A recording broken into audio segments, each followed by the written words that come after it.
Hi there, I'm Zara Danejo, and this is the Roundup with Zara Danejo. Today on the show, we'll be discussing what it's like to live with PCOS, polycystic ovary syndrome. Polycystic ovary syndrome is a hormonal disorder that affects 1 in 10 women from the age of 15. It is a condition that exhibits cysts on the ovaries that renders them unhealthy and unproductive. Its symptoms range from fatigue, hair loss, irregular periods, facial hair growth, and even infertility. For the thousands of women struggling to keep afloat with this disease, it can be daunting. We hear from some of them today about what it's like living with PCOS. With me to discuss this issue is Ms. Habiba Lawal, who's a patient that lives with PCOS. We'll be going on a short break, and when we come back, we'll hear from Ms. Habiba Lawal on what it's like living with this disease.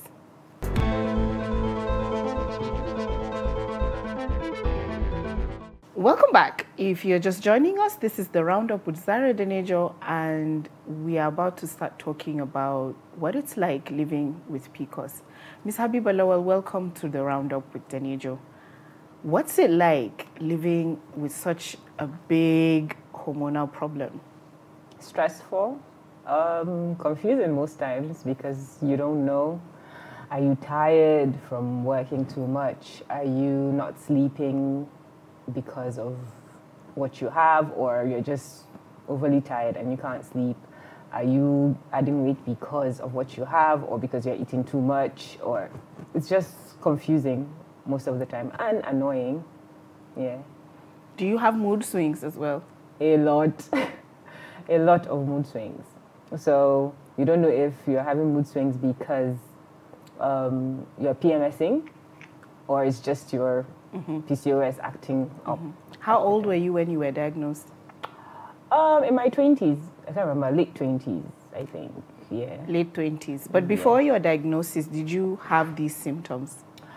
My period has always been irregular, but I didn't know it was something to worry about because nobody said, I don't know. I didn't know anything. I didn't know otherwise. And because most of the symptoms are either you have irregular periods and your weight is high. Well, my weight isn't high, so it was not something I was worried about really. But I don't know. Because doctors always say that there's a trifecta before you're diagnosed, that you are usually light-skinned, you are overweight for your age and your height, and then you have irregular periods.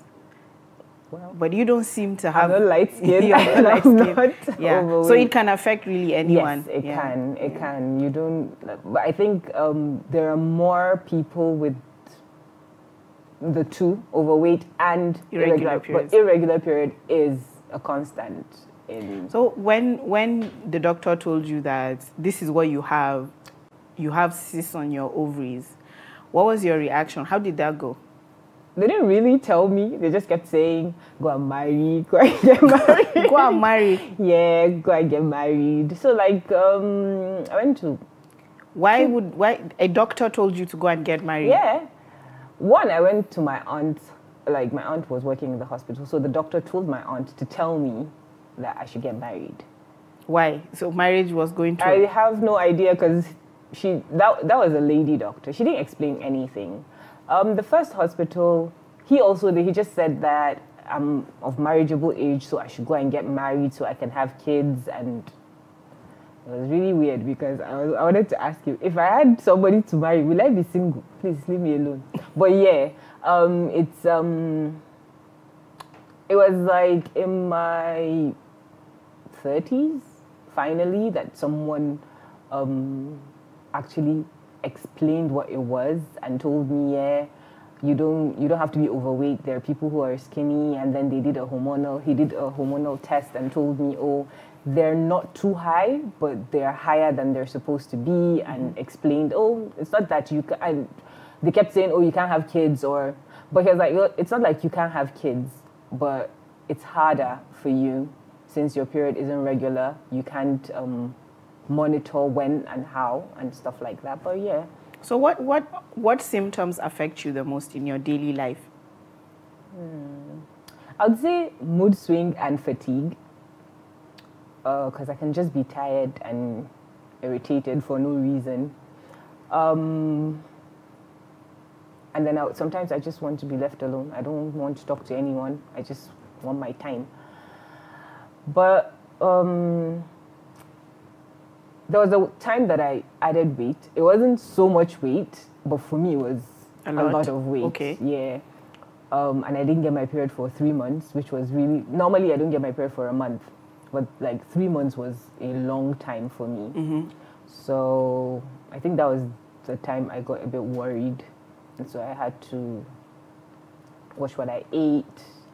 I took walks for 30 minutes. Have you been on any medication for this condition? No. Even in the hospital? No, because as I said, my hormones were not so high. They were higher than they're supposed to be, but not high enough for me to be on any medicine. Right. And also there was this lady pharmacist who lives in Dubai that is on Instagram that has this whole process you can follow to get your hormones more balanced. So one of the things I'm concerned about is this proliferation of PCOS experts online. They're on Instagram, they're on Twitter, they're on Facebook. How do you know which one to trust? They all claim that they previously had polycystic ovaries and they've been able to reverse the cysts. And they're selling, diet plans, and some of them are recommending supplements and so on. What do you think about that? I would say be very careful. About the supplements, I am not a fan of just taking drugs from just anybody and on the internet for that matter. I can go with the diet plan because it's just changing your diet, and it's something that if you research, you would see why they're asking you to do that. As I said, there was a lady I used on Instagram, and her diet plan really worked. I lost the weight and everything, like my cycle went back. But then be careful, because as you said, there are so many quack people out there who would tell you they know what they're doing, but really it's not. It's better to be safe. And if drugs are involved, if you have to take medication, please see a medical doctor. Don't just listen to someone on the internet who says, oh, take this and that.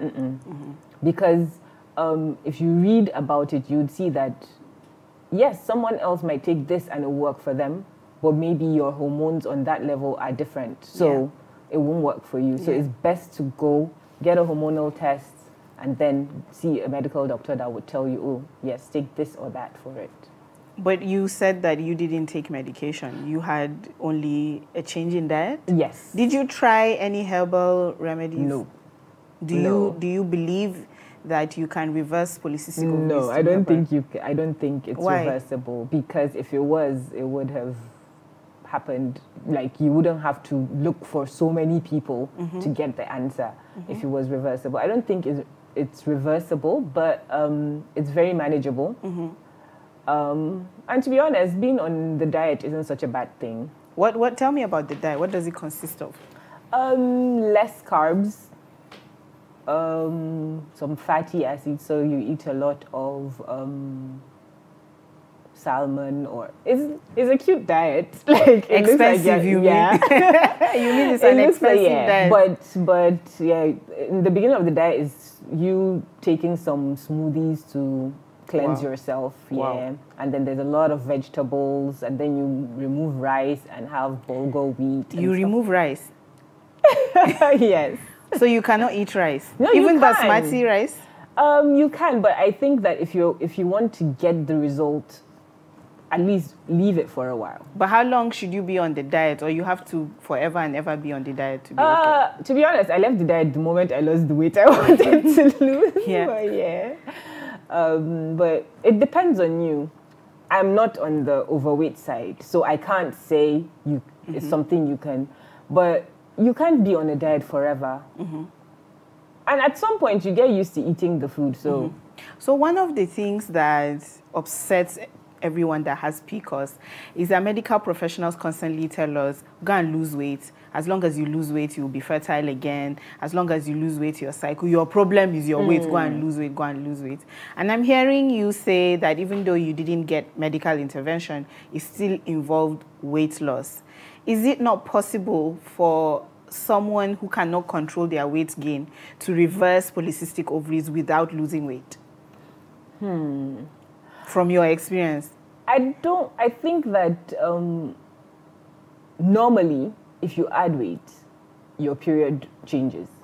Okay. So maybe that's why they're on the weight thing. They feel like if you lose some weight, I can say that yes, when I lost the weight, my period came back. Like that month when I went on the diet and I lost the weight, my period came back. So you can say yes, you can understand why they will say lose the weight. But I know from other people I know who have PCOS that losing weight isn't easy, especially if you have PCOS. So you can do everything right and still not lose weight. Yeah. But the thing I think it's not about losing the weight, but more about being more healthy.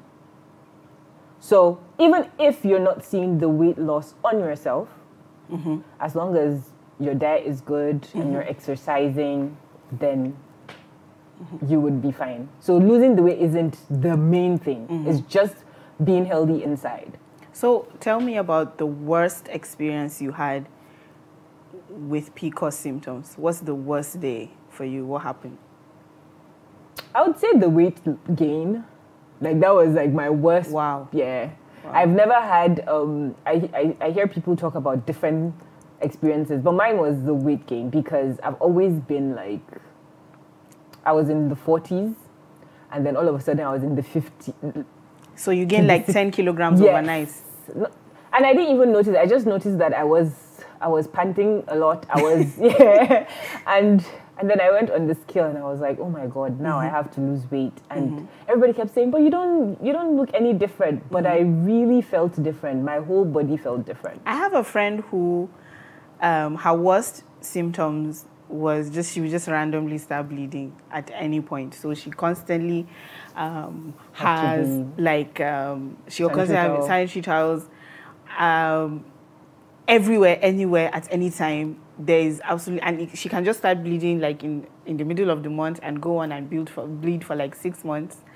They will put her on birth control pills and then that makes your symptoms worse. And what advice do you have for someone like that? Get a good doctor. Yeah. Like, you might think that the person you're seeing is good for you, but ask someone else. Get a second opinion. Because to be honest, I saw at least 3 doctors. Before you found like yeah, there is a third doctor though. And he is amazing. Like, if you're married, you have to come with your husband to have yes, he wouldn't talk to you alone. You have to come with your husband to have conversations. And he doesn't tell you things like, oh, you can't have kids. He'll tell you anything. Or go and get married. Yeah, no. He'll tell you, yeah, you're fine. It's like, he wouldn't scare you. Because all I've heard about PCOS since I found out, at first I didn't even know that was what I had. They just kept saying, go and get married, which I didn't understand why. Yeah. But seeing a good doctor really helped because I know someone who is seeing a good doctor and she has a kid. So, yeah, it's not... I think if your friend sees a good medical professional, she can help herself instead of... Because sometimes you don't need the birth control pills. Yeah. Sometimes you need some supplements, some vitamins, some seed cycling and stuff like that. So... See a good doctor. Yes. So thank you so much, Ms. Lowell, for sharing your experience with us on the Roundup. Thank you for having me. We'll be taking a short break and we'll be right back. When we come back, we have another guest, Khadija Mahdi, who is going to talk to us about treating hormonal disorders.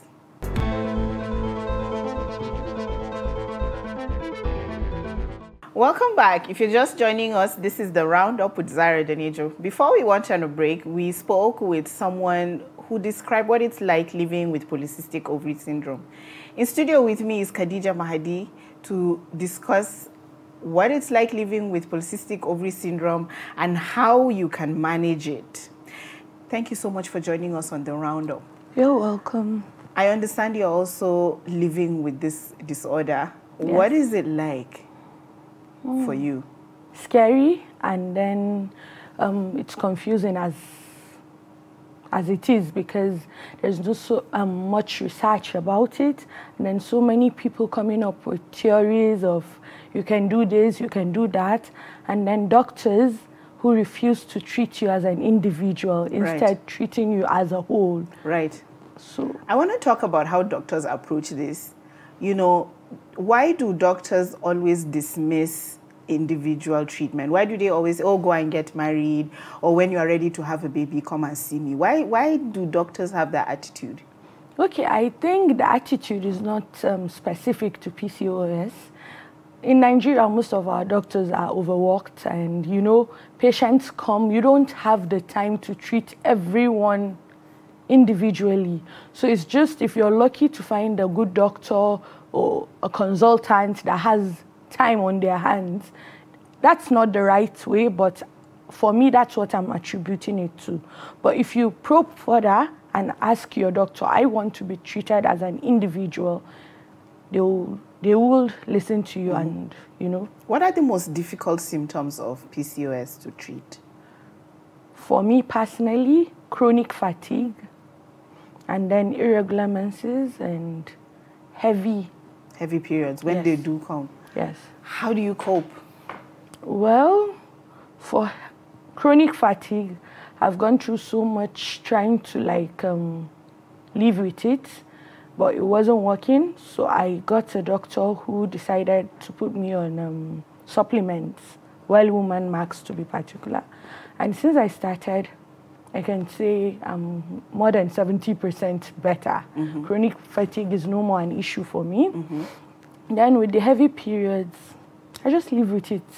But they're also irregular. Do you have moments where your period just comes out of the blue and won't go away? No. Okay. My own problem is long menstrual cycles. Right. That's more than 35 days. Wow. I can go 40, 50 days, and then the period will come and it will be like in 10 days. But then being on supplements also helped me. From 10 days, it's now less. Okay. And it's more frequent, 33, 34, and I think it's the supplement. So how can we manage PCOS away from Western medicine? People have been saying there are diets, there are supplements. What do you think?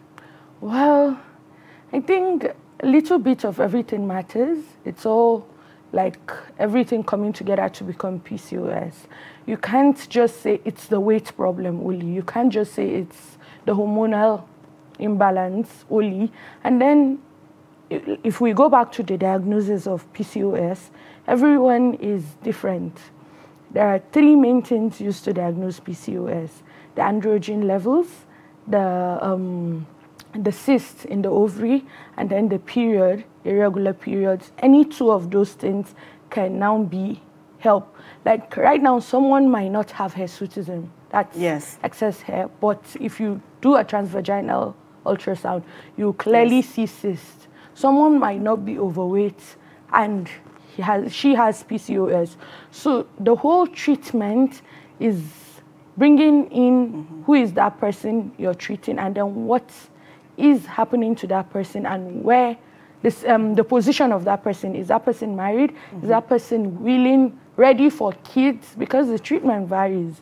So I cannot totally say we must go away from Western medicine, or I cannot cancel out Western medicine. The Western medicine or the new approaches coming up. They all are important, because if you look at it medically, there is no enough research on PCOS. It's now that it's all coming up. So even the doctors and science are all trying to understand it. So a little bit of everything might work for you. It's just for you to identify what. Are the periods painful? Well, for me, I would say it's like 4 years back that I started knowing what period pain is. Okay, so when you were in your teens and in your 20s, you had no issues? No, I had no issues. Okay, but recently you've been having... Yes. Yeah. But was there at any point, did you try the weight loss model? Did you lose weight? And when you lost weight, what happened to your symptoms? Well, I've just been living with PCOS, diagnosed PCOS for 1 year. Right. It was undiagnosed for that for years before then. And I haven't tried weight loss. What I tried was OCPs, oral contraceptive pills. Oh, okay. So you're one of the people who was put on contraceptives. Yes, but I didn't survive it. Have they worked? No, 1 month in, and I dropped it. Why? The side effects. Like what and what?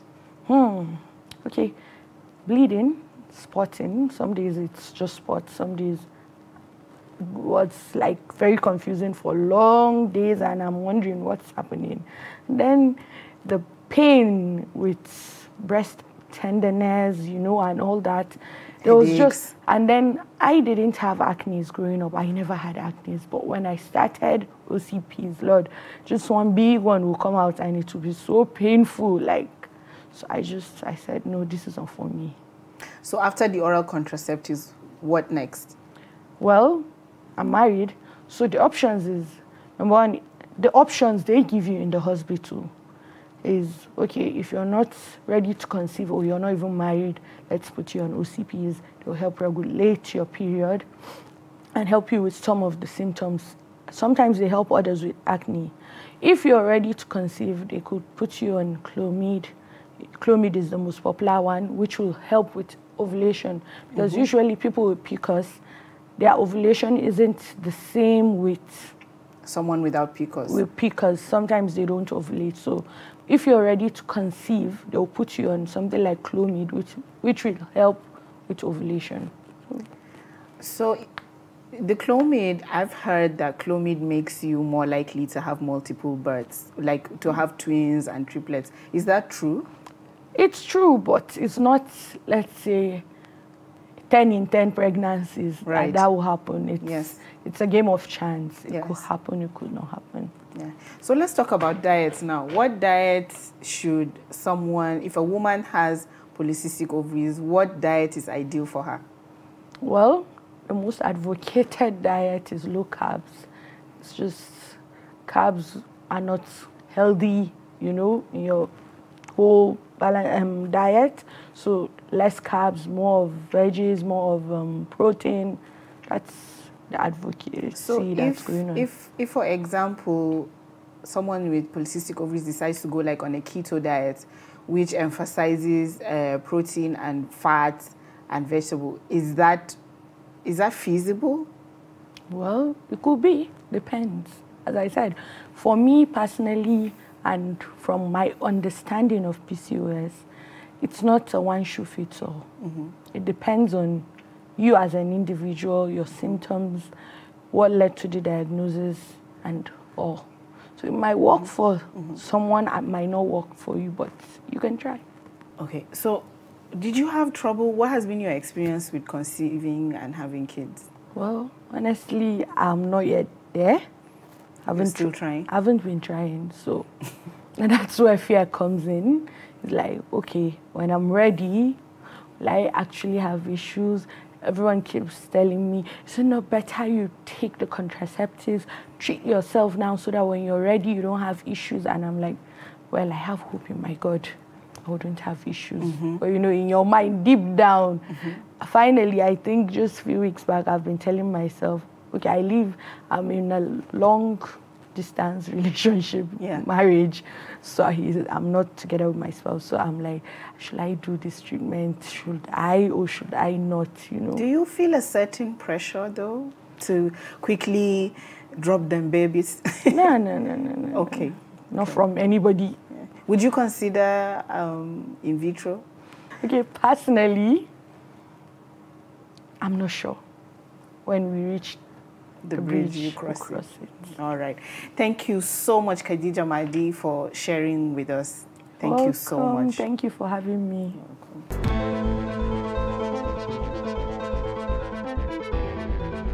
As someone who has had polycystic ovaries all her life, doing this show was very, very important to me.